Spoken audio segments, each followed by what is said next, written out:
Assalamualaikum warahmatullahi wabarakatuh.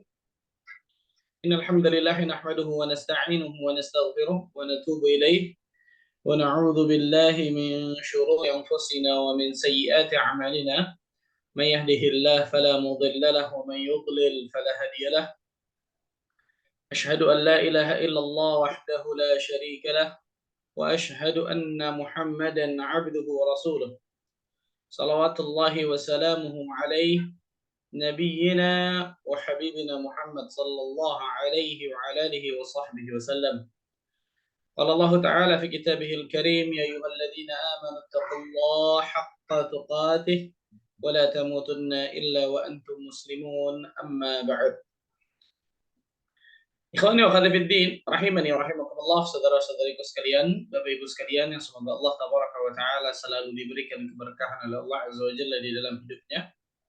Alhamdulillah, kita bersyukur kepada Allah tabaraka wa taala atas segala limpahan karunia dan nikmat yang Allah berikan kepada kita semua, sehingga pada kesempatan yang berbahagia ini Allah tabaraka wa taala masih terus melimpahkan berbagai macam nikmat dan karunia-Nya kepada kita semua, sehingga kita dapat berkumpul, kita dapat berjumpa pada kajian rutin kita, di kajian online kita yang membahas kitab Al-Bahr Ar-Ra'iq fi Zuhdi wal Raqa'iq, kitab tentang tazkiyatun nafs, kitab tentang penyucian jiwa, pembersihan hati, karya dari Syekh Dr. Ahmad Farid hafizahullah taala. Kita berdoa kepada Allah azza wa jalla, semoga Allah selalu berikan kepada diri kita keikhlasan di dalam menuntut ilmu sehingga kita bisa dapatkan ilmu yang bermanfaat. Allahumma amin.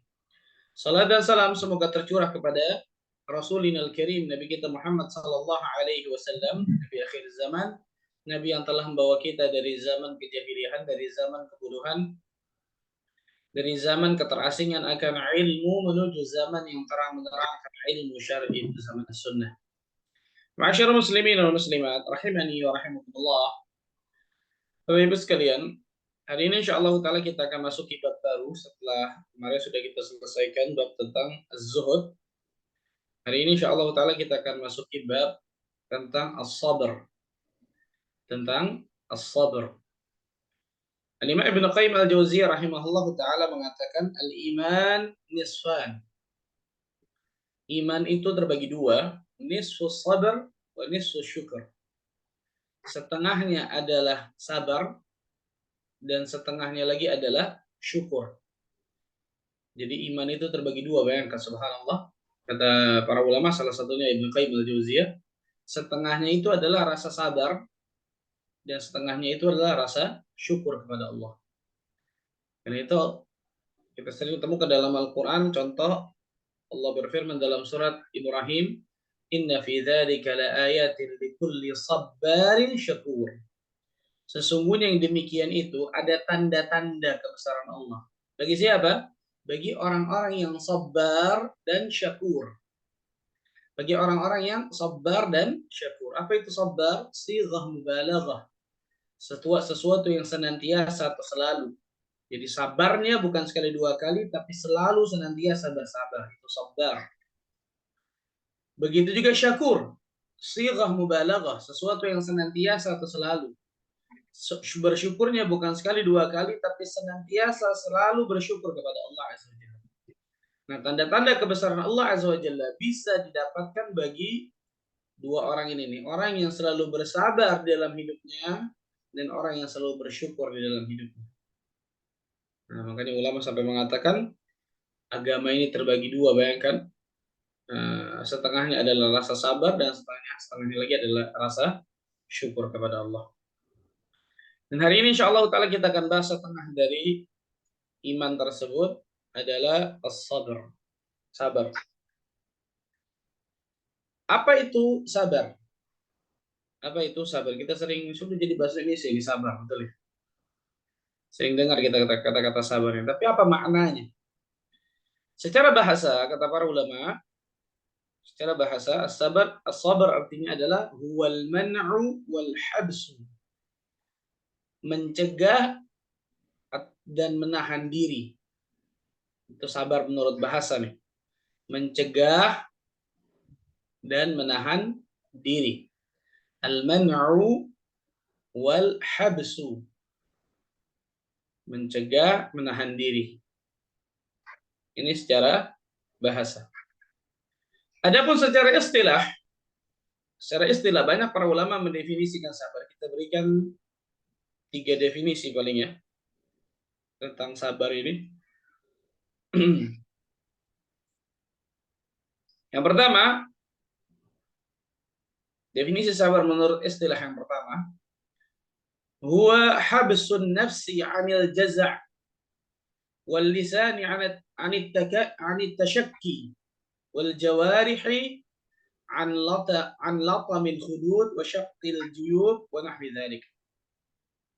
Secara istilah, ini dia sebutkan oleh Imam Ibnu Qayyim,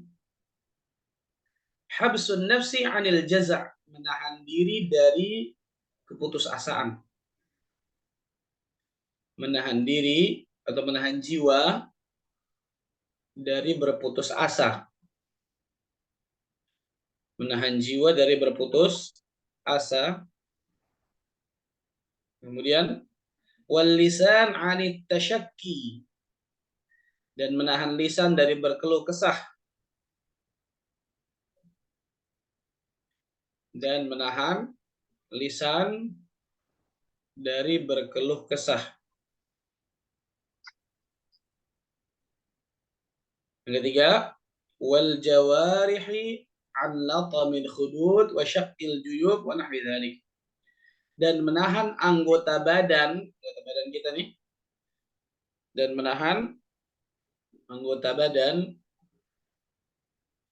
dari menampar pipi, merobek baju, dan yang semisalnya. Maksudnya dari perbuatan-perbuatan yang tercela.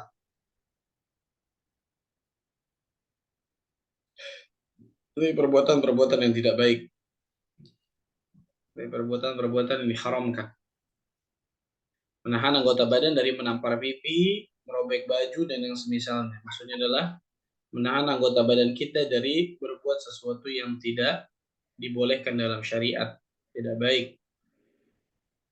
Ini definisi sabar yang pertama disebutkan oleh Al-Imam Ibnu Qayyim Al-Jauziyah rahimahullah taala ketika seseorang menahan jiwanya dari berputus asa, menahan lisannya dari berkeluh kesah kepada manusia jelas ya, dan menahan anggota badannya, anggota tubuhnya dari perbuatan yang diharamkan, dari perbuatan yang buruk.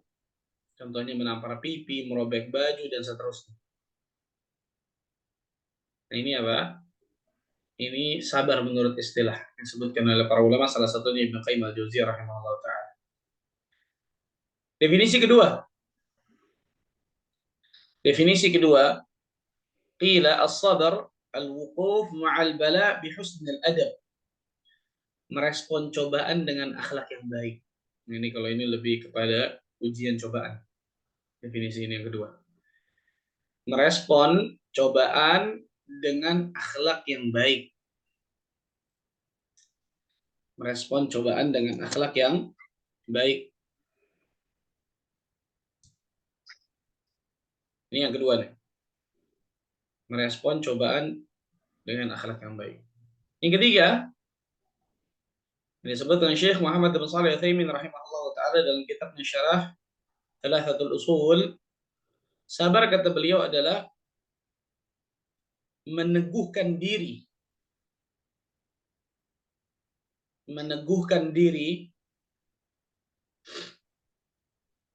dalam menjalankan ketaatan kepada Allah, meneguhkan diri dalam menjalankan ketaatan kepada Allah,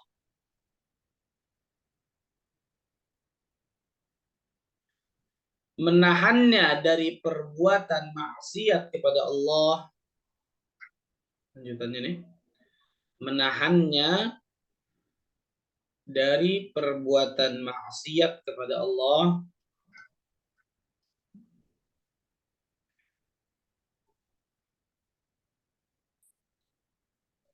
serta menjaga dari perasaan dan sikap marah,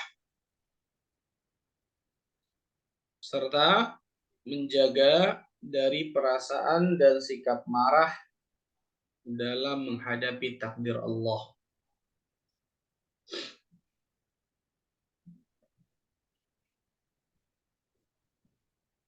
Ini tiga nih.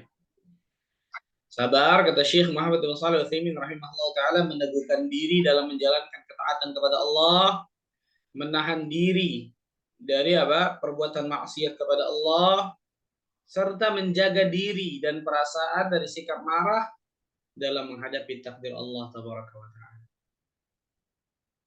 Subhanallah. Karena itu sabar ini menjadi pilar kebahagiaan seorang hamba ya. Sabar menjadi pilar kebahagiaan seorang hamba. Tadi yang saya katakan awal-awal apa? Setengah keimanan, bayangkan sabar. Setengah keimanannya bersyukur kepada Allah. Kalau orang setengah keimanannya hilang, bagaimana dia bisa dapatkan kebahagiaan hakiki? Dan itu sabar ini pilar kebahagiaan seorang hamba yang luar biasa. Karena dengan kesabaran ini, seseorang bisa terjaga dari maksiat. Dari kesabaran ini, seseorang bisa konsisten menjalankan ketaatan kepada Allah. Dengan kesabaran ini, dia bisa tabah, bisa kuat, bisa ridho dalam menghadapi berbagai macam ujian cobaan yang Allah Azza wa Jalla berikan kepadanya di atas muka bumi ini. Dan itu pilar kebahagiaan yang luar biasa bagi seorang hamba. Salah satunya adalah as-sabr, bersabar. Makanya Al-Imam Ibn Qayyim Al-Jauziyah rahimahullah taala sampai mengatakan dalam kitabnya Al-Fawaid bahwa kedudukan sabar dalam iman itu laksana kepala bagi tubuh manusia. Bisakah tubuh manusia berjalan atau hidup tanpa kepala? Jawabannya pasti nggak bisa. Maka sama seperti itu, iman manusia, iman seorang muslim dan muslimah tidak akan pernah sempurna, tidak akan pernah benar kecuali di dalamnya ada apa? As-sabar, ada kesabaran. Nah, ketika kepala terpotong dari apa? Tubuh manusia pasti akan apa? Nggak akan ada kehidupan bagi tubuh manusia tersebut. Itu sabar tuh. Itu sabar dalam keimanan. Luar biasa, masya Allah.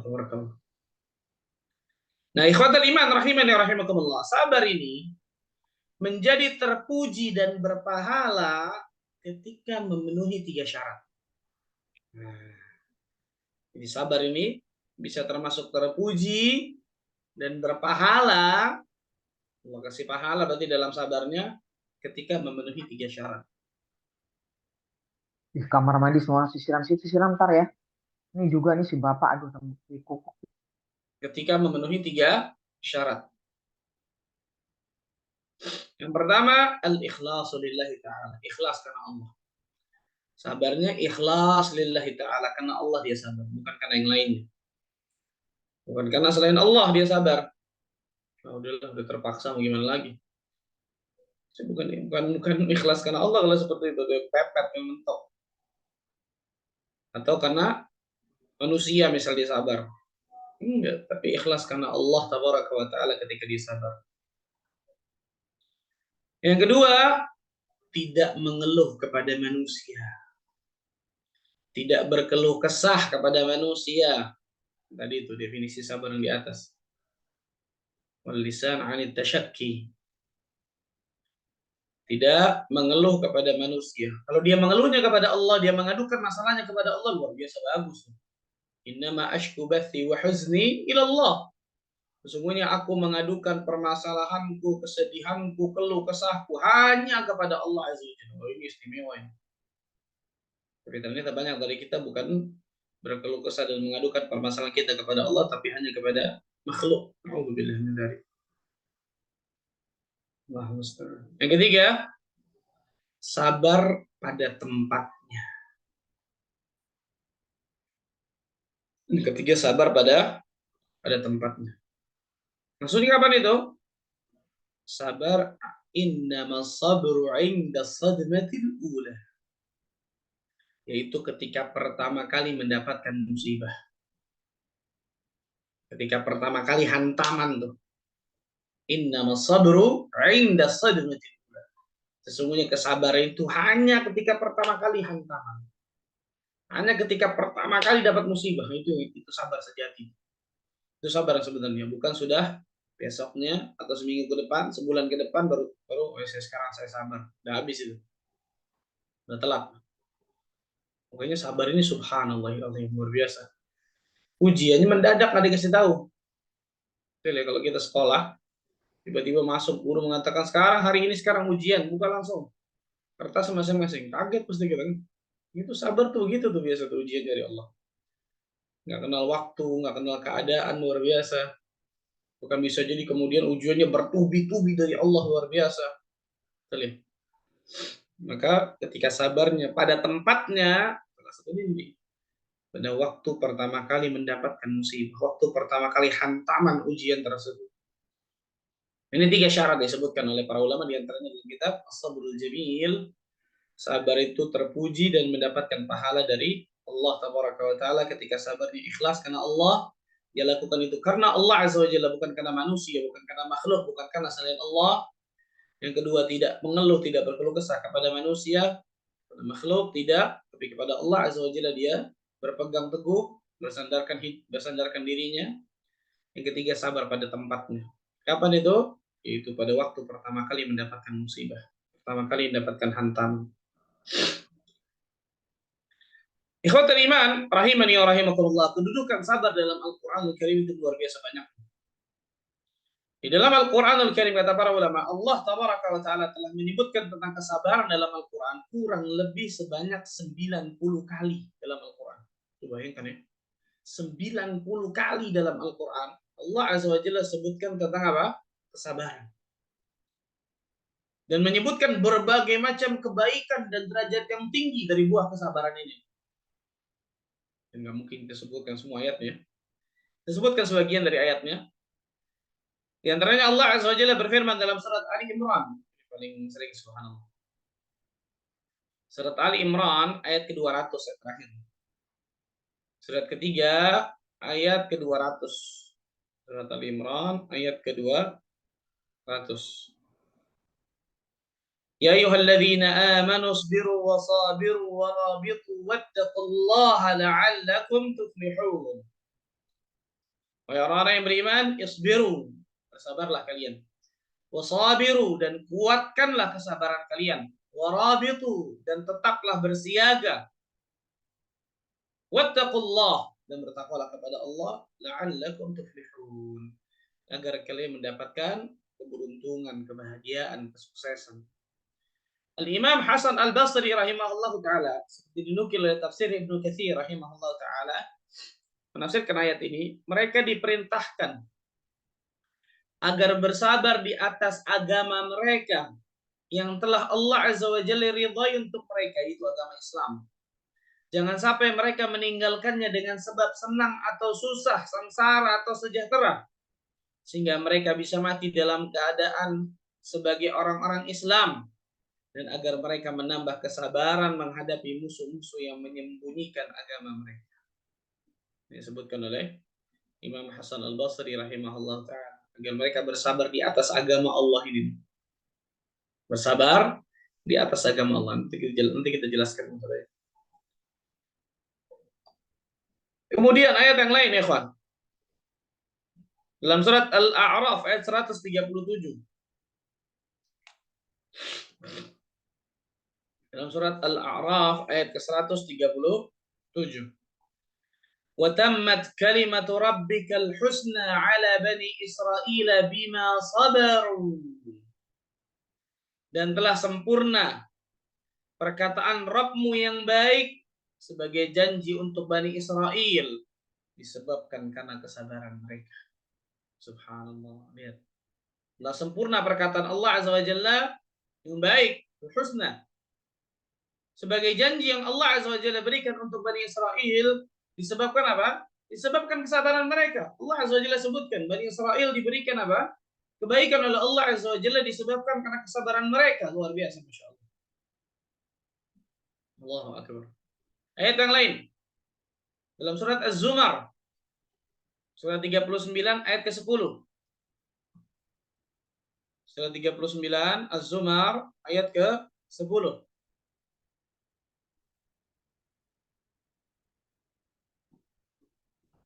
Qul ya ibadilladzina amanu ittaqu rabbakum lilladzina ahsanu fi hadhihi ad-dunya hasanah wa ardullahi wasi'ah innama yuwaffas sabiruna ajrahum bighairi hisab. Luar biasa, masyaallah. Katakanlah ya Muhammad, wahai hamba-hambaku yang beriman, bertakwalah kalian kepada Rabb kalian. Orang-orang yang berbuat baik di dunia ini memperoleh kebaikan. Orang-orang yang berbuat baik di atas muka bumi ini nih, dia pasti akan dapatkan hasanah, kebaikan. Dan bumi Allah Azza wa Jalla ini luas, luar biasa. Lanjutannya ini syahid bahasan kita nih. Innama yuwaffas sabiruna ajrahum bighairi hisab. Sesungguhnya orang-orang yang bersabarlah yang pahala mereka itu tanpa batas. Allahu Akbar, lihat. Sesungguhnya hanya Allah menggunakan kata-kata innama, kita sering temukan ya. Dan kita sering jelaskan innama atau annama, uslubul hasr awil ikhtisas. Gaya bahasa Arab untuk mengkhususkan atau menyempitkan sesuatu. Sesungguhnya hanya innama yuwaffas sabiruna. Sesungguhnya hanya orang-orang yang bersabarlah. Bagi orang yang bersabar nggak masuk dalam ayat ini. Hanya orang-orang yang bersabar saja. Ajrahum bighairi hisab, yang dicukupkan oleh Allah Azza wa Jalla dengan pahala yang tanpa batas, luar biasa. Kenapa pahala sabar ini tanpa batas? Karena yang namanya kesabaran juga tanpa batas. Banyak kita dengar ya. Ini kalau begini kesabaran anak bisa ada batasnya juga nih, Masya Allah. Berarti sudah nggak sabar. Karena kalau sabar itu tanpa apa? Tanpa batas. Semua bentuk ibadah itu memiliki pahala yang ditentukan oleh Allah Azza wa Jalla illa sabar. Kecuali sabar ini, pahalanya tanpa batas. Bayangkan, luar biasa ya. Kenapa? Karena berat. Berat luar biasa. Nggak mudah, luar biasa bagi manusia. Allahu Akbar. Luar biasa, Masya Allah. Kemudian ayat yang lain. Allah Azza wa Jalla juga menyediakan kumpulan-kumpulan keutamaan banyaknya luar biasa bagi orang-orang yang bersadar. Dan tidak Allah berikan kecuali bagi orang-orang yang bersabar. Ma'ruf insyaallah ayat ini. Dalam surat Al-Baqarah ayat 155 sampai di 157. Surat Al-Baqarah surat kedua ayat 155 sampai 157.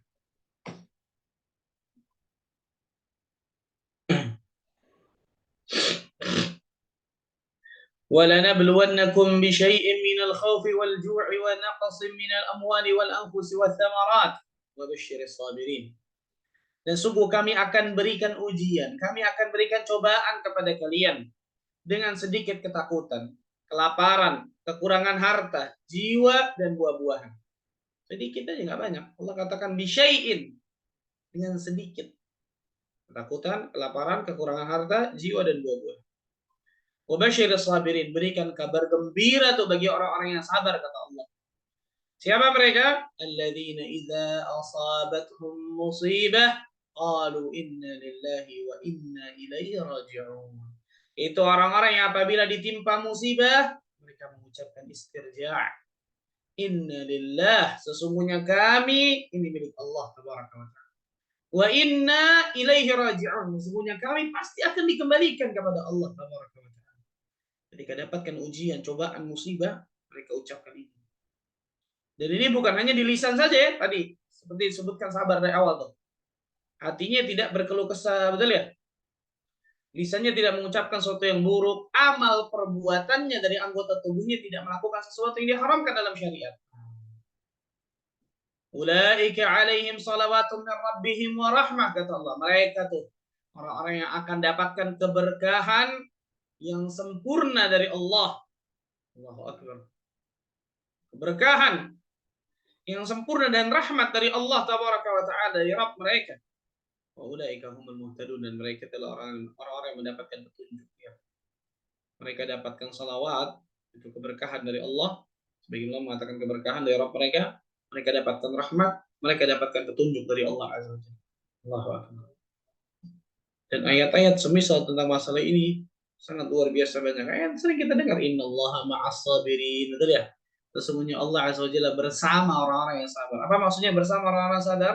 Ma'iyatullah al-khassah, kebersamaan Allah yang khusus. Itu bagi orang-orang yang sabar. Karena ciri orang-orang yang beriman bertakwa salah satunya bersabar. Apa ma'iyatullah al-khassah? Kebersamaan Allah yang khusus apa maksudnya? Allah menjaganya, Allah melindunginya, Allah memberikan petunjuk kepadanya dan seterusnya. Sering ngomong tuh, innallaha ma'as sabirin, kan gitu ya. Tapi apa maknanya? Banyak yang kita nggak tahu. Jadi yang terutama orang yang sabar luar biasa, Allah akan menjaganya, Allah akan melindunginya, Allah akan memberikan taufik hidayah kepadanya, Allah akan berikan petunjuk kepadanya dan seterusnya. Luar biasa, masya Allah. Dan ayat-ayat semisal seperti ini sangat luar biasa banyaknya dalam Al-Quran. Makanya menunjukkan tentang keutamaan sabar yang sangat luar biasa banyaknya. Nggak mungkin kita sebutkan satu persatu. Tadi kita sebutkan apa? Sekitar 90 kali dalam Al-Quran. Kemudian ikhwatul iman rahimani wa rahimakumullah. Nah, sekarang menarik nih. Macam-macam sabar. Ada berapa macam sabar ini? Karena kita tahu sabar cuma satu aja nih. Sabar ketika Allah kasih ujian itu doang. Kita lihat. Betul itu termasuk salah satu jenis sabar.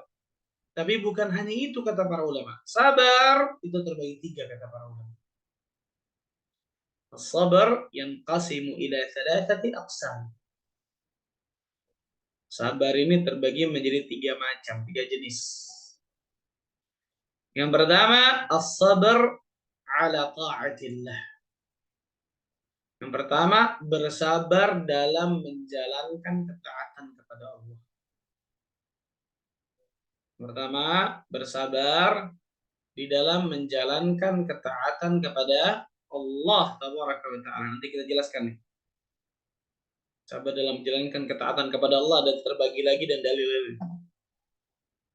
Yang kedua, as-sabr 'ala al-ma'siyah wal muharramat. Bersabar dari berbuat maksiat dan hal-hal yang diharamkan oleh Allah. Bersabar dari berbuat maksiat, dia jauhi itu. Maksiat dan hal-hal yang diharamkan oleh Allah dia jauhi benar-benar. Dia nggak lakukan perbuatan maksiat dan yang diharamkan oleh Allah. Bersabar dari berbuat maksiat. Kalau tadi yang pertama bersabar dalam menjalankan ketaatan. Kalau ini bersabar dalam menjauhi kalau ini. Bersabar dari berbuat maksiat. Berarti dari menjauhi maksiat dan dosa, maksiat dan kedurhakaan yang haram.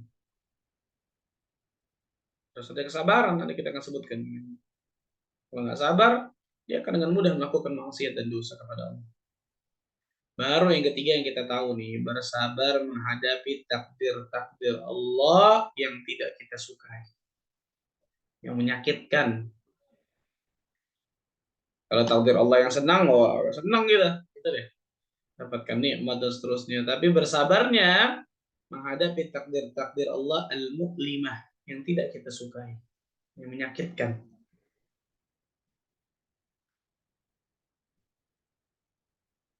Nah ini tiga jenis sabar yang disebutkan oleh para ulama. Yang pertama dulu kita jelaskan. Bersabar dalam menjalankan ketaatan kepada Allah tabaraka wa ta'ala.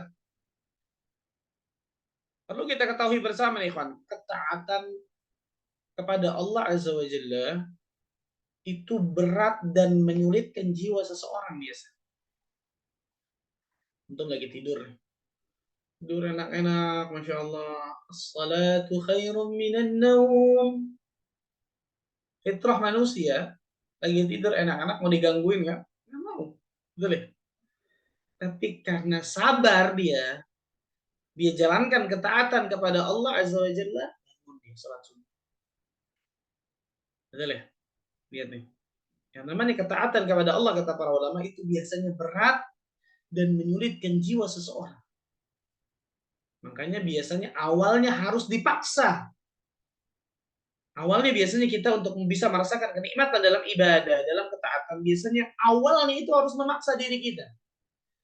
Makanya bukan berarti orang yang memaksa dirinya untuk beribadah berarti dia nggak ikhlas. Salah ini. Lawan kata ikhlas bukan memaksa diri. Lawan kata ikhlas itu riya, sum'ah. Itu lawan kata ikhlas. Kalau dia memaksa dirinya untuk ibadah dan hatinya ikhlas ketika dia beribadah, ini benar, boleh, bagus. Bahkan apa kata kunci untuk ibadah awal-awalnya memang harus dipaksa, kan gitu. Bahkan terkadang ketika melakukan ketaatan capek, betul ya? Merasakan malas, lelah, pelit, betul ya? Dapat uang banyak, Masya Allah, sudah berputar 1 tahun, sudah masuk di shopnya, keluarkan 2,5%. Fitrah manusia suka apa tidak? Nah, ini uang-uang anak kok dikeluarin sih? Pelit fitrah manusia tuh. Kalau dia nggak iman yang bicara itu, nggak bakal dikeluarin tuh, subhanallah. Kalau dia nggak sabar tuh, nggak akan dikeluarin itu. Ketaatan kepada Allah itu harus butuh kesabaran luar biasa. Umrah, haji, nggak ada yang nggak capek itu. Apalagi haji luar biasa, subhanallah. Capek betul. Tapi ketika orang merasakan kenikmatan ketika beribadah kepada Allah, luar biasa, Masya Allah. Jadi butuh apa? Kesabaran dan memaksa diri untuk beribadah kepada Allah. Kalau dia nggak ada kesabaran dan dia tidak memaksa dirinya untuk beribadah, sampai kapanpun dia nggak akan pernah beribadah kepada Allah Azza wa Jalla. Perhatikan baik-baik. Karena itu Allah Azza wa Jalla berfirman tadi itu dalam surat Ali Imran ayat ke-200 adalah ya ayyuhalladzina amanu sabiru wasabiru warabitu wattaqullah la'allakum tuflihun. Orang-orang yang beriman, bersabarlah kalian, kuatkan kesabaran kalian, tetap bersiaga dan bertakwa kepada Allah agar kalian beruntung. Syekh Muhammad bin Shalih Al-Utsaimin rahimahullah taala ketika menjelaskan ayat ini, beliau mengatakan Allah Azza wa Jalla memerintahkan orang-orang yang beriman sesuai dengan konsekuensi dan besarnya keimanan itu dalam 4 hal. 4 hal. Yang pertama, isbiru. Ya ayyuhalladzina amanu isbiru. Orang-orang yang beriman, bersabarlah. Yang kedua, wasabiru. Kuatkan kesabaran kalian. Yang ketiga, warabitu. Ikat itu tuh. Ikat. Maksudnya apa? Tetap siaga. Yang keempat, wattaqullah. Bertakwa kalian kepada Allah. La'allakum tuflihun. 4 nih. Sebagian ulama mengatakan di antara Syekh Muhammad bin Shalih Al-Utsaimin mengatakan, isbiru maksudnya apa? Menahan diri dari maksiat. Isbiru ya ayyuhalladzina amanu isbiru. Wahai orang-orang yang beriman, bersabarlah. Ini maksudnya apa? Sebagian ulama menafsirkan bersabarlah, menahan diri dari maksiat kepada Allah. Wasabiru, dan kuatkan kesabaran kalian. Maksudnya apa? Menahan diri dalam melakukan ketaatan kepada Allah. Bersabar dalam melakukan ketaatan kepada Allah. Karena berat, luar biasa tuh. Harus istiqomah terus. Kan itu nggak gampang itu, kecuali Allah berikan taufik kepada hamba Allah. Warabitu, dan ikat tadi, tetap siaga. Maksudnya apa? Banyak melakukan kebaikan dan mengikutkannya lagi dengan kebaikan. Banyak melakukan kebaikan dan mengikutkannya lagi dengan kebaikan. Wattaqullah, dan bertakwalah kalian kepada Allah. Dan itu semua termasuk apa? Takwa semua. Menjauhi maksiat dan dosa kepada Allah, berbuat ketaatan kepada Allah Azza wa Jalla, kemudian melakukan kebaikan dan mengikutkannya lagi dengan kebaikan-kebaikan selanjutnya. Itu semua takwa kepada Allah. Allahu Akbar, lihat, bayangkan ya. Ini pentingnya seseorang bersabar dalam apa? Melakukan ketaatan kepada Allah. Syekh Ibnu Utsaimin juga mengatakan, kenapa butuh sabar dalam ketaatan? Paling tidak ada 2 disebutkan. Saya sebutkan sedikit sebenarnya. Kenapa butuh sabar dalam ketaatan? Ada 2 paling tidak. Yang pertama, ketaatan itu akan membebani seseorang dan mewajibkan sesuatu pada jiwanya. Jadi ketaatan itu akan membebani seseorang dan mewajibkan sesuatu pada jiwanya.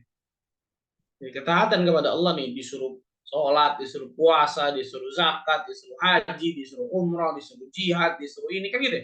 Itu pasti akan membebani seseorang dan mewajibkan sesuatu kepada jiwanya yang pada hakikatnya tadi ini nggak ada kewajiban itu, kan? Maka butuh sabar di situ. Kalau nggak sabar, nggak mungkin dilakukan itu. Yang kedua, ketaatan itu terasa berat bagi jiwa biasanya awal-awal. Nah, ketaatan itu biasanya apa?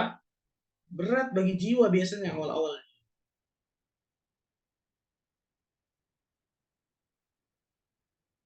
Sehingga butuh apa? Butuh kesabaran untuk bisa melakukan ketaatan tersebut agar yang lama-kelamaan awalnya mungkin berat sampai merasakan kenikmatan di dalam ketaatan tersebut.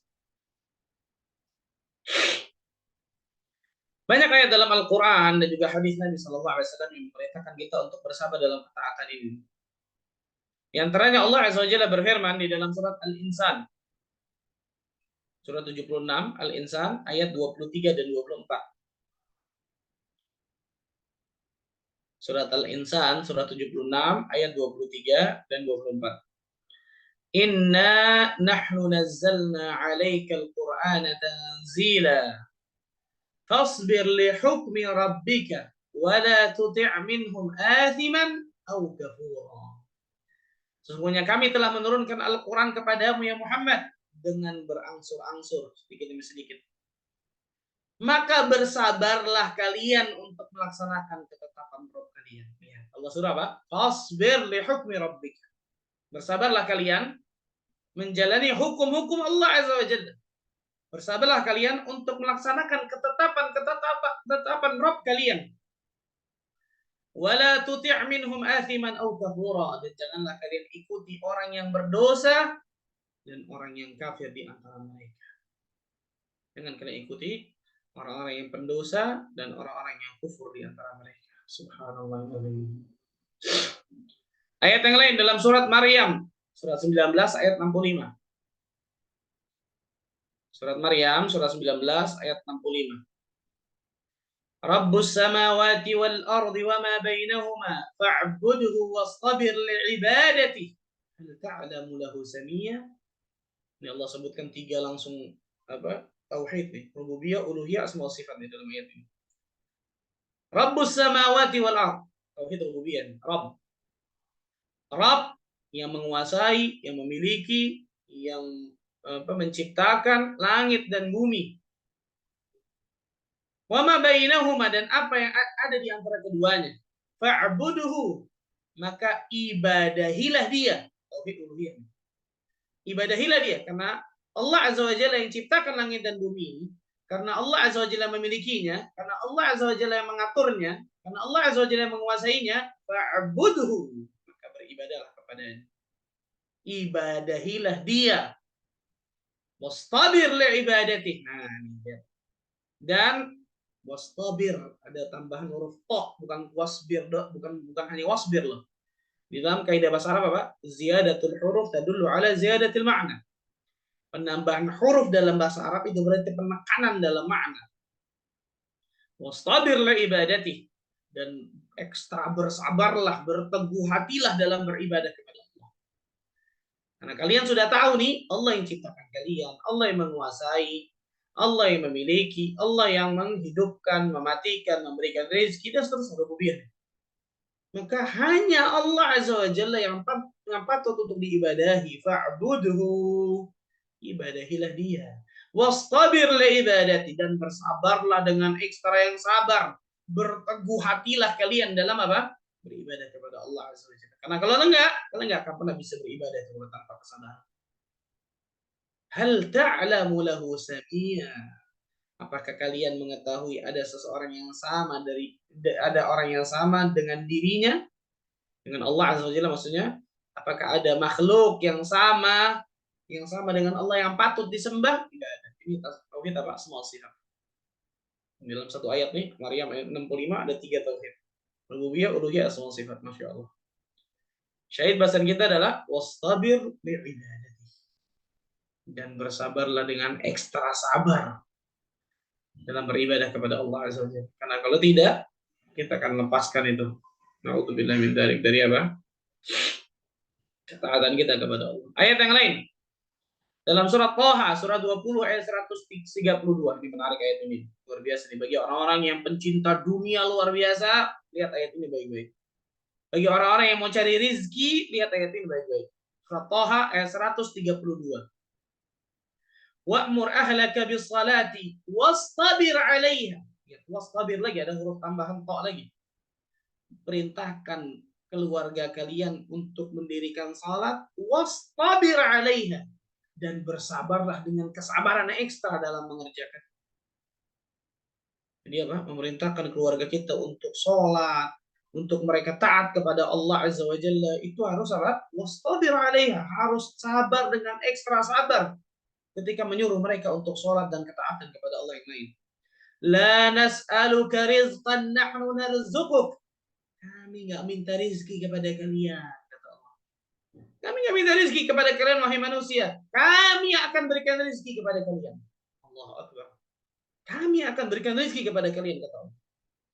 wal aqibatu littaqwa, dan akibat yang baik, kesudahan yang baiklah bagi orang-orang yang bertakwa kepada Allah. Lihat dalam ayat ini dengan tegas nih.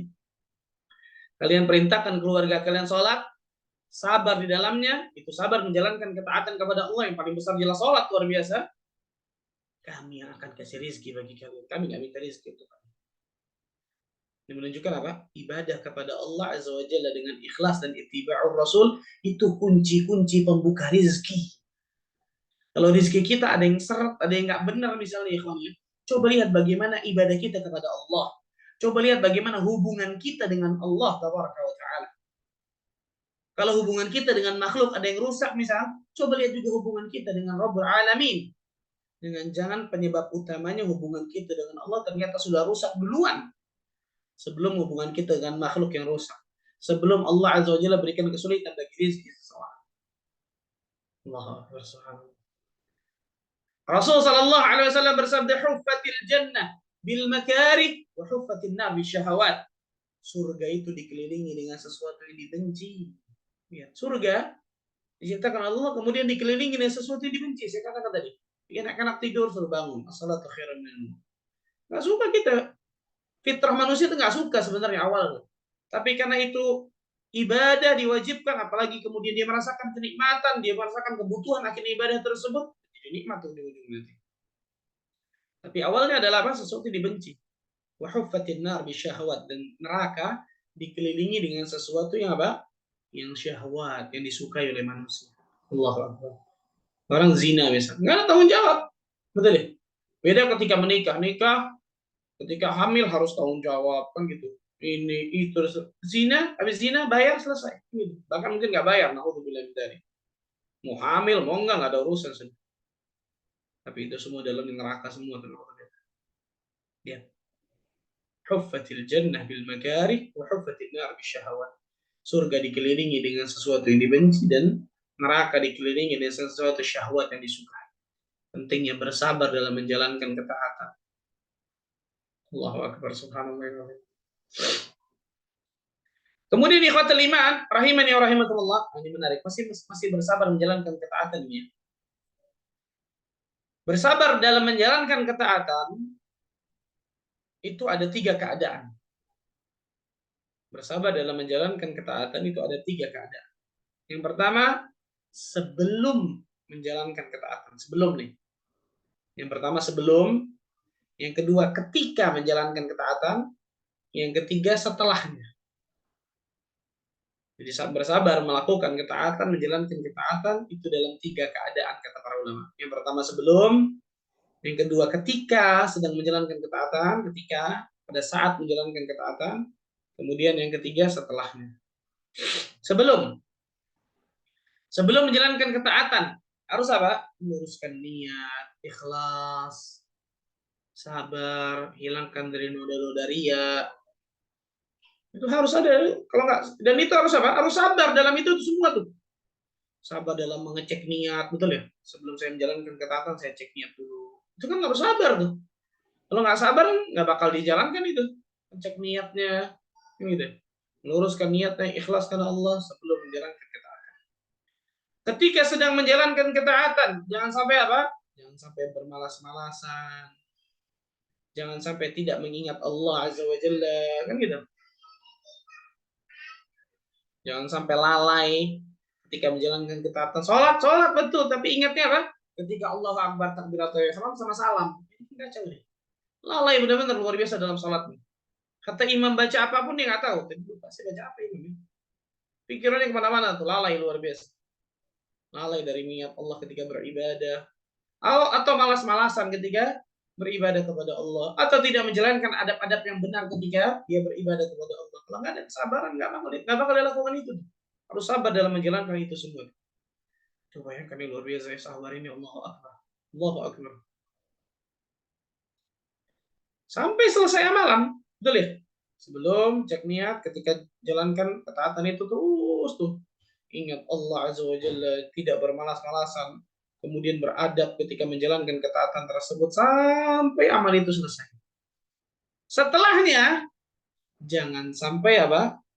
Jangan sampai membatalkan amal. Sabar dalam hal-hal yang bisa membatalkan amal kita setelahnya. Contohnya apa? Ujub, bangga akan amal soleh kita. Mengungkit-ungkit amal soleh kita kepada orang, al-mannan lima a'ta, kan gitu. Bersabar untuk tidak melakukan itu maksudnya. Bersabar, menahan diri untuk tidak melakukan dari melakukan ujub, kiber, mungkit-mungkit dari amalan kita, mungkin perbuatan baik kita kepada orang dan seterusnya.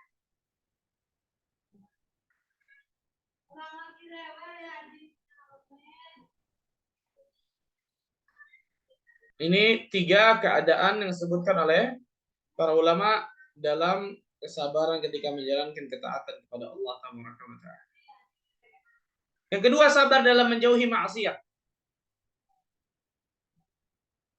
Sabar dalam menjauhi apa? Maksiat. Sabar dalam menjalankan ketaatan sudah. Sekarang sabar dalam menjauhi kemaksiatan kepada Allah. Ingat ya ikhwan, jiwa seseorang itu akan mengajak kepada keburukan. Inna nafsa la'ammaratun bisu. Hawa nafsu buruk seseorang itu akan selalu mengajak, mengarahkan kepada keburukan, kepada Allah Azza wa Jalla, kepada maksiat, dosa, kedurhakaan kepada Allah. Inna nafsa la'ammaratun bisu. Jelas. Belum lagi syaitan yang membisikkan kemudian diri kita, hawa nafsu buruk kita untuk melakukan keburukan. Ya Allah. Kalau nggak ada kesabaran, habis itu. Kita terjang semua perbuatan dosa itu. Kalau dia tidak menahan dirinya dari perbuatan yang haram, dia lakukan itu semua. Dia lakukan dusta, dia lakukan menipu ketika bermuamalah, dia lakukan mungkin korupsi orang zaman sekarang, betul ya? Itu semua nggak sabar semua tuh pasti itu. Dia lakukan minum khamar, berzina, mencuri dan seterusnya. Naudzubillah min dzalik. Itu dari apa? Ketika dia nggak sabar. Maka ini penting luar biasa dalam sabar menjauhi kemaksiatan kepada Allah Taala.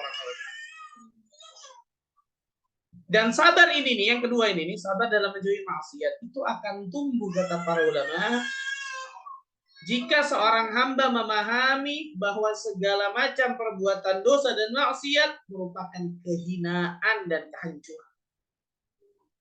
Nah, ini penting nih. Sabar dalam menjauhi kemaksiatan itu akan muncul, akan tumbuh nih bagi diri seorang hamba ketika dirinya memahami dan meyakini dalam hatinya bahwa perbuatan maksiat ini, dosa ini, kedurhakaan ini adalah kehinaan, keburukan, kehancuran, malapetaka besar bagi dirinya, menghilangkan nikmat dan seterusnya. Kalau saya melakukan ini, Allahu Akbar, kehinaan bagi saya dunia akhirat ini. Kalau saya lakukan ini nih, hancur hidup saya dunia akhirat. Kalau saya lakukan ini nih, hina pasti diri saya dunia akhirat. Dengan syarat kalau dia nggak taubat maksudnya. Ini penting nih. Ini untuk menumbuhkan apa? Rasa takut kepada Allah Azza wa Jalla. Untuk menumbuhkan sifat sabar. Sehingga ketika ada di depannya sebuah kemaksiatan, dosa, kedurhakaan kepada Allah, dia sabar dalam menjauhi itu semua. Dia sabar dalam menjauhi itu. Subhanallah. Al-Imam Ibn Qayyim al-Jauziyah rahimahullah ta'ala berkata, asal dari seluruh fitnah atau kesesatan itu disebabkan karena 2 hal. Jadi sumber dari apa? Seluruh fitnah, seluruh kesesatan itu biasanya disebabkan karena 2 ini sumbernya nih. Yang pertama, lebih mengutamakan akalnya ketimbang syariat Allah. Yang kedua, lebih mengutamakan hawa nafsunya ketimbang syariat Allah. Lebih mengutamakan hawa nafsunya ketimbang akal. Subhanallah. Ini 2 nih. Ini akan kita masuk ke dalam masalah ini. Jadi asal dari seluruh kesesatan, fitnah, cobaan, itu disebabkan karena 2 nih kata Ibnu Qayyim. Dia yang pertama lebih mendahulukan, lebih mengutamakan akalnya, logikanya, pikirannya daripada syariat Allah. Yang kedua lebih mendahulukan hawa nafsunya ketimbang akalnya, bahkan ketimbang syariat Allah juga di sini. Yang pertama, asalnya itu fitnah syubhat. Kalau dia lebih mendahulukan otaknya, lebih mendahulukan akal daripada syariat Allah, kok begini nih, masuk akal nggak nih ya? Padahal itu syariat Allah, syubhat. Yang kedua, itu asal fitnah syahwat. Yang kedua, lebih mendahulukan hawa nafsu buruknya ketimbang akalnya dan syariat Allah, itu sumber dari apa? Asal fitnah syahwat. Fitnah syubhat bisa ditolak dengan keyakinan dan fitnah syahwat bisa ditolak dengan kesabaran. Nah, sabar nih masuk di sini. Fitnah syubhat bisa ditolak dengan apa? Keyakinan. Karena itu kita belajar akidah, belajar tauhid. Itu untuk menolak syubhat semua tuh. Nah, fitnah syahwat bisa ditolak dengan apa? Kesabaran. Sabar di dunia ini cuma sebentar. Janji Allah Azza wa Jalla di surga itu luar biasa, kenikmatan yang kekal abadi. Ini luar biasa, Masya Allah. Fitnah syubhat bisa ditolak dengan keyakinan, ilmu, dan fitnah syahwat bisa ditolak dengan kesabaran. Karena itu Allah Azza wa Jalla menjadikan kepemimpinan agama ini tergantung dari dua ini. Allah berfirman di dalam surat As-Sajdah. Sering kita dengar ini kalau malam subuh ketika Jumat, hari Jumat, baca surah As-Sajdah imam biasanya di rakaat pertama. Surah As-Sajdah surat ke-32 ayat 24, "Wa ja'alna minhum a'immatan yahduna bi amrina lamma sabaru wa kanu bi ayatina yuqinun." Dan kami jadikan di antara mereka itu pemimpin-pemimpin yang memberikan petunjuk dengan perintah kami ketika mereka sabar dan mereka meyakini ayat-ayat kami. Lihat, sabar dan yakin.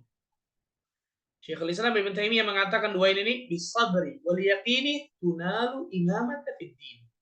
Tunalu imamatu fid din. Dengan sabar dan keyakinan seseorang akan mendapatkan kepemimpinan dalam agama ini. Sabar dan yakin. Karena seluruh fitnah di atas muka bumi ini bersumber pada dua fitnah ini. Fitnah syubhat dan fitnah syahwat. Fitnah syubhat bisa dilawan dengan keyakinan, ilmu. Fitnah syahwat bisa dilawan dengan sabar. Maka seorang kalau ingin dapatkan kepemimpinan dalam agama, kekuatan dalam agama, itu dua hal ini nih. Sabar dan yakin. Ayat yang sering kita baca dalam sholat. Surat favoritnya surah Al-Asr apa? Wa tawasau bil haq wa tawasau bis sabr. Ya. Saling menasihati di dalam kebenaran. Kebenaran itu apa? Menghilangkan apa? Syubhat. Dan saling menasihati di dalam kesabaran. Kesabaran menghilangkan apa? Syahwat.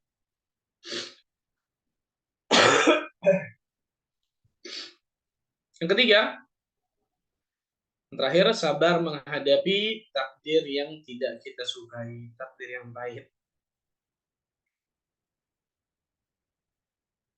Allah Azza wa Jalla berfirman tadi di antaranya dalam surat Al-Baqarah ayat 155 dan 150 sampai 157.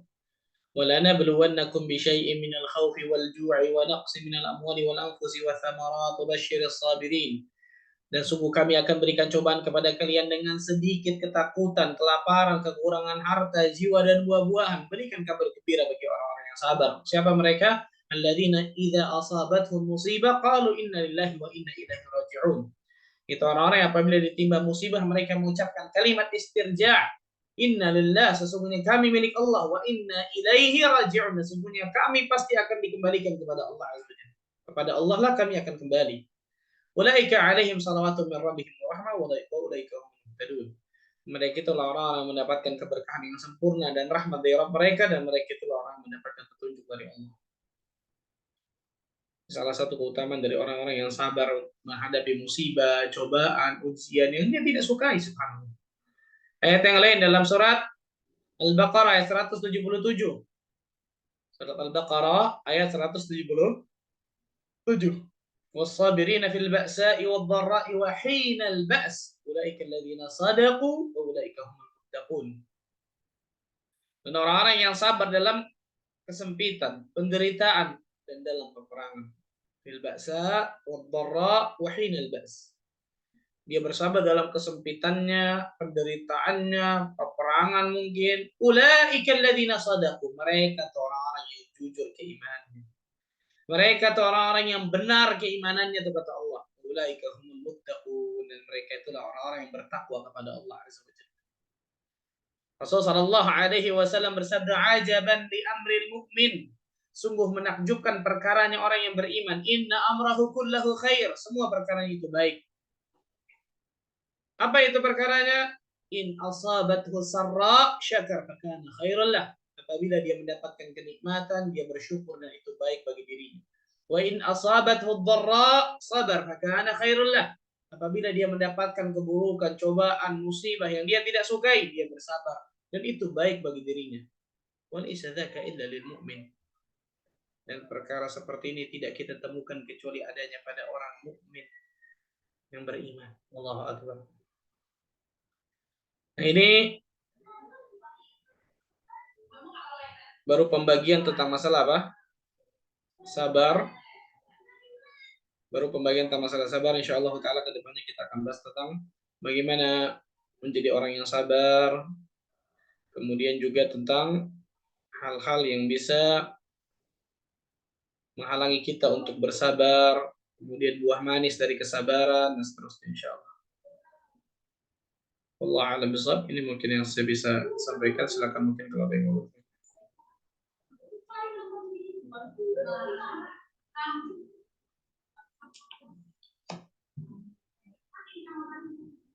Insyaallah, alhamdulillah. Jazakumullahu khairan Ustadz atas paparannya yang sangat bermanfaat. Insyaallah sangat bermanfaat bagi kami semua. Sudah masuk beberapa pertanyaan, Ustadz. Izin membacakan pertanyaan. Bentar, Ustadz. Bismillah, Assalamualaikum warahmatullahi wabarakatuh. Semoga Allah merahmati para ulama, ustadz, keluarga, dan seluruh jamaah yang hadir, dan seluruh kaum muslimin, dimanapun berada. Amin, ya Rabbal Alamin. Ustadz, apa yang dimaksud dengan bertakwa semampunya? Sampai manakah barometernya, Ustadz? Karena ada yang melihat semampunya itu sebatas semaunya dia. Sedangkan sejauh mana yang dimaksud oleh Allah? Jazakumullah khairan. Nah, fattaqullah mastata'tum kata Allah. Bertakwalah kalian kepada Allah Azza wa Jalla semampu kalian. Bertakwa kita tahu bersama ada dua pasti pilarnya. Mengerjakan perintah Allah, menjauhi larangan Allah Azza wa Jalla, kan gitu. Ketika seseorang mengerjakan perintah Allah Azza wa Jalla, dia semampunya misalnya. Dia mengerjakan perintah Allah semampunya. Contoh, dia hanya bisa mengerjakan yang wajib-wajib, kan gitu ya. Tidak menambahnya yang sunnah. Karena mungkin ada uzur syar'i. Perhatikan nih, karena mungkin ada uzur syar'i. Atau mungkin karena apa? Karena memang mungkin dia melakukan yang wajib aja, kan gitu. Ini bertakwa kepada Allah semampunya dalam menjalankan perintah Allah. Kemudian apa? Menjauhi larangan Allah. Menjauhi larangan Allah semampu kalian. Semampu kalian maksudnya apa? Bukan kemudian, oh saya mampunya segini aja, Ustaz. Yang haram, yang tadinya zina 10 kali, sekarang saya jangan sekali lah sebulan lah. Ya begitu, subhanallah. Ini pakai otaknya sendiri yang seperti ini. Maksud fattaqullah mastata'tum, bertakwalah kalian kepada Allah Azza wa Jalla semampu kalian, tidak lain tidak bukan semampu di sini tidak lain adalah yang disebutkan di dalam syariat, yang disebutkan dalam dalil seperti apa? Contoh, Allah Azza wa Jalla menyebutkan apa? Idza amartuhum bihi fa'tu minhu mastata'tum. Apa? Ketika Allah Azza wa Jalla menyuruh kalian sesuatu, kerjakan semampu kalian. Ketika Allah Azza wa ma nahakum anhu fantahu. Dan apabila Allah Azza wa Jalla melarang kalian akan sesuatu, fantahu, tinggalkanlah. Langsung. Beda sama apa? Beda sama mengerjakan perintah. Kalau mengerjakan perintah, semampu kita. Maksudnya apa? Kalau kita baru bisa sholat qobliyah 2 rakaat. Badiahnya belum bisa. Semampu kita. Tapi yang wajib jelas wajib, kan gitu. Yang wajib jelas harus kita kerjakan. Nah, saya 5 waktu sholat baru bisa 2 waktu, Ustaz nggak bisa. Dosa ini gimana? Gitu. Jadi fattaqullah mastata'tum ini yang disebutkan di dalam syariat Allah Azza wa Jalla. Kalau sesuatu itu wajib, ya berarti kembali kepada hukum asalnya, hukumnya wajib. Dia kerjakan dapat pahala, ditinggalkan dapat dosa, siksa, naudzubillah. Dan juga perbuatan apa? Perbuatan tercela. Apa itu? Wa ma nahakum anhu fantahu, dan apapun yang aku larang bagi kalian, jauhilah. Allah tidak menyebutkan jauhilah semampu kalian. Enggak. Jauhilah di sini apa? Jauhilah, selesai. Yang tadi tuh, biasanya saya melakukan minum khamr 1 drum, sekarang 1 botol aja deh. Nggak bisa, jauhilah, jangan deketin sedikit. Sesuatu yang haram. Jadi, kalau kita boleh bahasakan fattaqullah mastata'tum ini, yang pertama yang sesuai dengan syariat Allah Azza wa Jalla, bukan sesuai dengan akal pikiran kita masing-masing. Disinilah pentingnya seseorang mempelajari agama Allah, mengamalkan agama Allah sesuai dengan pemahaman para ulama, sesuai dengan pemahaman para sahabat, bukan pemahaman dirinya aja, bukan pemahaman otaknya. Kalau pemahaman otaknya, wah Allah Azza wa Jalla suruh kita bertakwa semampunya. Saya cuma mampu sholat sekali sehari. Berarti udah, itu aja yang saya mampu. Enak dia, luar biasa. Nggak bisa seperti itu. Apa yang dijelaskan oleh para ulama? Lihat coba. Apa yang dimaksud fattaqallah mastata'tum, bertakwa kalian kepada Allah semampu kalian. Kan gitu. Contoh, misal ketika kalian dapatkan uzur nih, dapatkan uzur syar'i di atas pesawat, nggak bisa sholat dalam keadaan berdiri misal, berarti bisa dalam keadaan duduk, bisa dalam keadaan berisyarat, betul ya? Sulit mendapatkan air, bisa tayamum. Itu fattaqullah mastata'tum. Ketika keadaannya itu tidak normal, insidental, baru fattaqullah mastata'tum. Kan gitu. Ini benar, subhanallah, kalau yang seperti ini.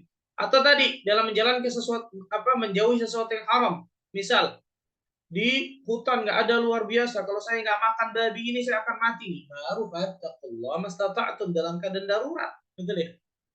Makanlah, kemudian tapi apa? Ya kalian bisa mampu pada saat itu, nggak berlebihan. Jadi ini pentingnya, subhanallah. Ini pentingnya manhaj nih, ikhwan. Ini pentingnya sikap dan cara beragama. Bukan pakai otak kita masing-masing, bukan pakai akal kita masing-masing. Tapi pakai apa? Pemahaman sahabat, pemahaman tabi'in, pemahaman tabi'ut tabi'in, pemahaman salafus salih. Ketika Allah menyebutkan fattaqullah mastata'tum, apa maksudnya? Apa tafsirannya? Apa yang dimaksud oleh para ulama? Apa yang dimaksud oleh sahabat? Apa yang dimaksud oleh para ulama tafsir? Kan gitu. Jangan pakai otak kita masing-masing. Ini penting banget. Ini pentingnya manhaj, metode di dalam memahami agama Allah Tabaraka wa Ta'ala dari Al-Quran. Allah alam. Masya Allah, Alhamdulillah. Ustadz, pertanyaan berikutnya. Assalamualaikum warahmatullahi wabarakatuh. Ustadz, dalam menghadapi masalah tidak berkeluh kesah kepada manusia, tetapi karena sudah tidak kuat menghadapinya, suka berkeluh kesah kepada manusia, karena musibah datang bertubi-tubi. Karena sudah sabar, tetapi orang suka membuat masalah dan membuat kesalahan. Bagaimana solusinya? Kita sudah berbuat baik, bersabar tanpa batas, karena Allah, tapi tidak suka menghadapinya, tidak kuat menghadapinya. Syukran. La yukallifullahu nafsan illa wus'aha. Allah Azza wa Jalla tidak akan pernah membebani seseorang yang melampaui dari batas kesanggupan orang tersebut. Nggak mungkin. Allah nggak mungkin zalim kepada hambanya. Ketika Allah Azza wa Jalla berikan cobaan, musibah kepada kita, cobaan, ujian, musibah, dan seterusnya, kemudian ujungnya kita tidak kuat menghadapinya, berarti kita yang masih ada masalah di situ. Ketakwaan kita masih ada masalah di situ. Kedekatan kita kepada Allah masih ada masalah di situ. Hubungan kita dengan Allah masih ada masalah di situ. Nggak mungkin Allah Azza wa Jalla zalim kepada hambanya. Tidak akan pernah mungkin. Wa anna Allah laisa bidhallamin lil 'abid. Dan sesungguhnya Allah Azza wa Jalla tidak akan pernah menzalimi hambanya sedikit pun. Nggak mungkin, subhanallah. Ketika Allah berikan ujian, cobaan, musibah yang mungkin di kepala kita ini berat luar biasa, disitulah pentingnya manusia tidak mengandalkan dirinya semata dalam hidupnya. Kalau dia mengandalkan dirinya semata dalam hidupnya, atau mengandalkan kehebatannya, atau mengandalkan dunianya, hancur. Hancur. Nabi Musa alaihissalam dikejar oleh Fir'aun. Di belakang tentara Fir'aun, di depan Laut Merah. Di kepala manusia, Pak, habis sudah, hancur. Allah mengatakan, enggak, lemparkan tongkat Musa. Ini belah lautan yang mustahil di kepala manusia. Nabi Ibrahim alaihissalam dilempar manjanik, api yang luar biasa besarnya. Anjan di depan api yang luar biasa besarnya, bayangkan. Nggak pernah ada sejarah umat manusia dibikin api seperti itu, dibikin oleh Namrud. Di depan matanya, habis itu logika manusia, betul ya? Tapi subhanallah, bagaimana hamba-hamba Allah yang bertakwa kepada Allah dari para nabi dan rasul, yakin akan kebesaran Allah Azza wa Jalla. Yakin bahwa Allah Azza wa Jalla nggak mungkin meninggalkan diri mereka. Yakin bahwa Allah Azza wa Jalla pasti akan menolong mereka. Keyakinan ini yang masih sangat lemah bagi diri kita nih Pak. Sehingga ketika kita hadapi ujian ini stres, hadapi cobaan ini stres, hadapi ujian ini frustasi, hadapi ujian ini depresi, kan itu. Jadi subhanallah, ujian, cobaan, musibah dan seterusnya ikhwan, itu bukan untuk apa? Bukan hanya untuk kemudian kita supaya doa kepada Allah seterusnya, tapi untuk mengukur bagaimana tingkat keimanan kita kepada Allah Azza wa Jalla. Nah, ini penting subhanallah. Maka selalu rajut hubungan kita dengan Allah Azza wa Jalla sebaik-baiknya. Maka kalau kita benar-benar memperbaiki selalu hubungan kita dengan Allah Azza wa Jalla, nggak ada cerita nggak kuat menghadapi ujian di atas muka bumi ini. Ya ujian kita di atas muka bumi ini sehebat apa sih? Nggak ada yang lebih parah daripada apa? Daripada ujian Rasul Sallallahu Alaihi Wasallam yang sangat luar biasa ujian. Tapi di lain pihak Rasul Sallallahu Alaihi Wasallam menjadi manusia yang paling bahagia hidupnya di atas muka bumi ini. Padahal ujian dan ujiannya sangat luar biasa, betul ya? Berarti kan itu kan berjalan lurus tuh. Ujian yang sangat luar biasa, kebahagiaan juga sangat luar biasa. Jadi Allah Azza wa Jalla ingin menguji bagaimana kedekatannya dengan Rabbul Alamin. Allah A'lam. Ya Allah, Alhamdulillah. Bagi jamaah yang ingin bertanya langsung kepada Ustadz, kami persilahkan untuk raise hand. Bila ada yang mau bertanya langsung, silahkan.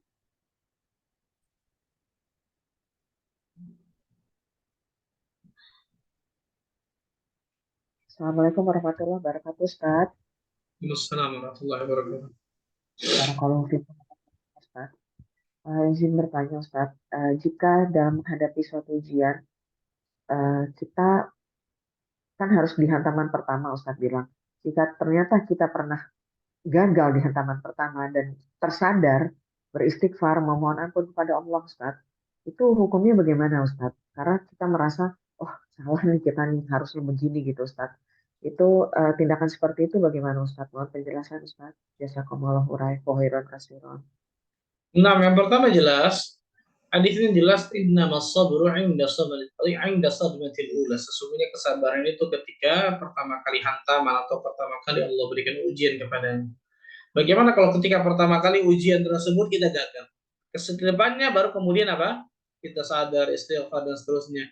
Nah, Allah Azza wa Jalla yang pertama, pahala dari yang pertama kali dapat ujian ini kan sudah nggak ada, berarti hilang. Kan dari pahala yang pertama kali kan dia itu yang pahalanya yang luar biasa kan itu sudah nggak dia dapatkan. Nah, tinggal kemudian apa yang dia lakukan ketika pertama kali itu tuh.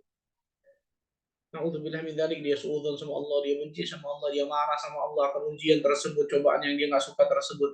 Nah, yang ini kemudian yang dia istighfar dan taubat kepada Allah yang supaya Allah Azza wa Jalla ampuni dari perbuatan yang salah ini nih. Adapun kemudian apa? Pahala dari pertama yang kali ujian dia nggak dapatkan, nanti kedepannya lagi tuh namanya kehidupan seperti itu, kedepannya lagi tuh kalau kita sudah beristighfar, bertaubat kepada Allah, saya salah kemarin, ya Allah saya minta ampun ya Allah, harusnya saya bukan kemudian marah, harusnya saya bukan kemudian berlebihan ketika menyikapi ujian tersebut, harusnya saya seperti ini, saya taubat kepadamu ya Allah, sudah diampuni itu yang kemarin insya Allah tuh Allah terima mudah-mudahan kan gitu ya. Nanti kedepannya lagi Allah uji tuh, benar nggak nih imannya nih, begitu lagi nggak kan gitu ya. Nah, jadi dan itu kehidupan subhanallah, itu kehidupan ya Pak. Itu kehidupan terus tuh. Wa tilkal ayyamu mudawiluha bainan nas. Itulah hari-hari yang Allah Azza Jalla putar-putar di antara manusia. Kadang di atas, kadang di bawah. Kadang tersenyum, kadang bersedih. Kadang menangis, kadang tertawa. Ketika kita benar-benar sudah sadar, alhamdulillah itu kenikmatan besar ketika kita sadar bahwa perbuatan kita yang kemarin itu salah. Maka kita istighfar, taubat kepada Allah Azza wa Jalla, doa kepada Allah agar Allah berikan kekuatan lagi ke depannya nih untuk menghadapi ujian pertama kali hantaman, di situ Allah berikan Allah berikan ujian dan pahala besar. Nah, ke depannya nanti yang akan menentukan tuh benar atau enggak tuh dari kejujuran kita kepada perkataan kita dan kejujuran kita kepada Allah Azza wa Jalla. Kalau memang benar jujur, Allah berikan pahala luar biasa besar. Tapi kalau enggak, balik lagi tadi, istighfar lagi, taubat lagi kepada Allah, doa lagi agar Allah berikan kekuatan lagi kepada diri kita terus sampai di titik memang kita ingin jujur, ingin sabar akan ujian tersebut. maka insya Allah Ta'ala Allah Azza wa Jalla akan berikan kemudahan. Wallahu a'lam bishawab. Alhamdulillah Ustadz. Untuk pertanyaan selanjutnya,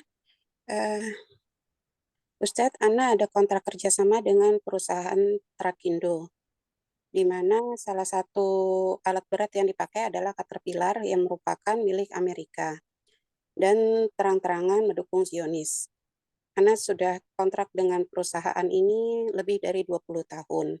Dan dengan adanya penjajahan yang peperangan yang sedang terjadi sekarang membuat Ana galau.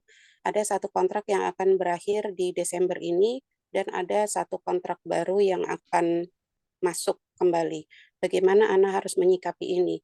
Di satu sisi Ana punya tanggung jawab moral kepada rakyat Palestina akan kekejaman yang mereka alami saat ini. Di sisi lain, Ana punya karyawan yang tentunya mereka membutuhkan gaji. Apakah Ana harus tawakal kepada Allah? Apa yang harus Ana lakukan ya Ustadz? Jazakumullahu khairan. Nah, Allah a'lam bishawab. Bukan berarti kemudian ketika seorang Muslim memboikot misal produk-produk Yahudi, kemudian orang yang bekerja di situ berarti langsung pekerjaannya misal haram.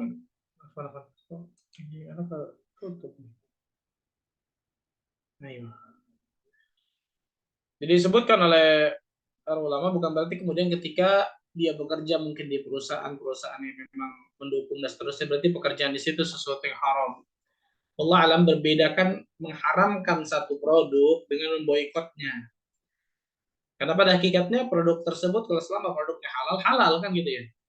Hasilnya juga halal pada hakikatnya. Tapi tadi mungkin ada beban moral tentang masalah saudara-saudara kita di sana dan seterusnya. Tapi bukan serta-merta ketika kita kerja di satu perusahaan yang perusahaan tersebut, perusahaan Amerika atau perusahaan yang mendukung Zionis berarti pekerjaannya gajinya haram. Enggak sebenarnya.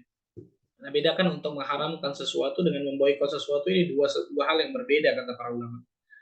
Adapun tadi, kalau misal tadi kontrak kerja yang mau habis, nah dilihat di situ kalau kontrak kerjanya kemudian dia bisa yang lain, betul ya, ambil dari perusahaan yang lain atau ambil dari vendor yang lain, itu lebih ahsan, masya Allah kan gitu. Itu lebih ahsan. Adapun kemudian kalau tidak bisa, baru nih fattaqullaha mastata'tum. Bertakwa kepada Allah Azza wa Jalla semampu kalian karena bukan berarti kemudian ketika alat beratnya tersebut alat beratnya halal pada hakikatnya, betul ya? Tapi mungkin karena dia mendukung dari Zionis dan seterusnya atau perusahaan tersebut mendukung dari Amerika dan seterusnya tidak menjadikan itu kemudian tiba-tiba jadi haram kan gitu. Tapi wallah alam bisawab, in tasduqillah yasduq. Jika engkau jujur kepada Allah Azza wa Jalla, Allah juga akan jujur kepadamu. Sering-sering doa kepada Allah agar Allah Azza wa Jalla berikan jalan keluar yang terbaik. Bisa jadi subhanallah kita ingin kontrak dengan sesuatu, kita doa kepada Allah jujur, ingin apa? Ada beban moral dari saudara-saudara kita di sana, Allah akan berikan ganti yang lebih baik mudah-mudahan insyaallah. Tapi secara hukum kalau tanya halal atau haram, jawabannya halal karena mengharamkan sesuatu yang halal nggak bisa. Beda dengan memboikotnya. Ini beda, dua hal ini berbeda kata para ulama. Jadi kalau kita bisa menemukan yang selain dari vendor tadi ada ahsan. Allah a'lam bishawab. Berarti kalau untuk satu vendor ini aja Ustadz, tidak ada pilihan lain untuk saat ini, dan untuk mengganti penalti pembatalan dari kontrak itu sangat besar, berarti apakah boleh diteruskan dulu Ustadz? Apakah Allah tidak? insyaallah sih boleh karena darul mafasid muqaddamun 'ala jalbil masalih. Menolak kerusakan itu, menolak kemudaratan kiranya lebih didahulukan daripada apa? Mengambil kemaslahatan. Kemaslahatannya ada ketika dia memutuskan kontrak dan seterusnya, tapi kemudaratan jauh lebih besar di situ kalau saya lihat ya. Tapi bisa tanya juga kepada ustaz-ustaz yang lebih berkompeten, mungkin Ustaz Muhammad Arifin Badri, Ustaz Erwandi Tarmizi, Ustaz Sufyan Baswedan, mungkin Ustaz Musyafa dari ini bisa tanya kepada mereka semua. Hafizahumullah ta'ala. Tapi kalau Allah alam saya lihat sih, nanti dia lebih besar kalau dia memutuskan kontrak, penaltinya luar biasa besar, karyawannya luar biasa banyak yang akan terkena. Wallahu ta'ala misal. Jazakumullahu khairan Ustadz atas jawabannya. Pertanyaan selanjutnya Ustadz, ada ungkapan sabar itu wajib, ridho itu sunnah. Mohon penjelasannya Ustadz. Barakallahu fiik. Nah, nanti kita akan bahas tentang masalah 4 tingkat orang yang mendapatkan ujian cobaan musibah.